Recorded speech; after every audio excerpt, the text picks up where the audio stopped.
Kita ke informasi Pilkada serentak, Saudara. Lembaga survei Skrip Survei Indonesia merilis elektabilitas calon gubernur Sulawesi Selatan nomor urut 3, Nurdin Abdullah, unggul dari 3 pasangan calon lainnya. Nurdin Abdullah unggul 37,07%, namun elektabilitas keterkenalan Nurdin Halid lebih terkenal 88,41% dibandingkan dengan pasangan calon lainnya. Satu pekan jelang pemilihan gubernur dan wakil gubernur Sulawesi Selatan, Lembaga Skrip Survei Indonesia atau SSI menempatkan elektabilitas pasangan calon nomor urut 3, Nurdin Abdullah, di tempat teratas mengungguli 3 pasangan calon lainnya. Nurdin Abdullah meraih 37,07%.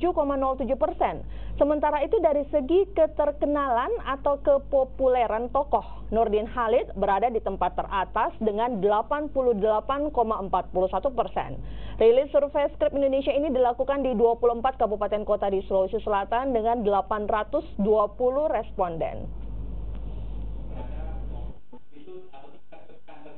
Kami gunakan adalah metode multi-stack random sampling dengan mengambil sampling di angka 820 sampling dengan margin error plus minus 3,5%. Jadi pengambilan sampel itu diambil di 24 kabupaten dengan pembagian distribusi sampling 820 itu terdistribusi berdasarkan proporsional besarnya wilayah di Sulsel. Sementara itu, Saudara, beberapa hari sebelumnya, Lembaga Survei Celebes Research Center atau CRC juga merilis pasangan calon gubernur nomor urut 3, Nurdin Abdullah, menempati urutan paling atas hasil survei saat ini. Elektabilitas Nurdin Abdullah mencapai 33,0%. Rilis hasil survei oleh Lembaga Survei Celebes Research Center menempatkan Nurdin Abdullah di urutan teratas dengan elektabilitas mencapai 33,0% di atas 3 kandidat lainnya.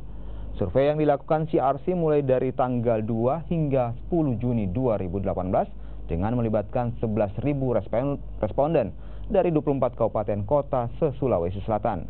Sementara itu, Nurdin Halid berada di urutan kedua dengan elektabilitas mencapai 18,7%. Pasangan Iksan Yassin Limpo dan Agus Arifin Nukmang masing-masing di peringkat ketiga dan keempat dengan elektabilitas masing-masing 18,0% dan 5,9%. Sementara 11% masih belum menentukan pilihan. Kalau berdasarkan temuan survei ini, tentu secara statistik kita bisa menarik kesimpulan bahwa yang paling berpeluang memenangkan pilkada di Sulawesi Selatan yaitu Prof. Andalan.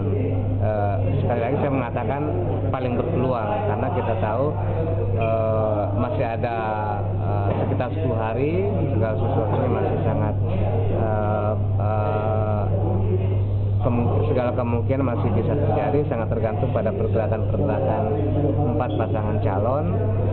Dan kalau kita lihat data ini seperti yang saya sampaikan tadi, Prof. Andalan yang paling berpeluang untuk memenangkan pilkada.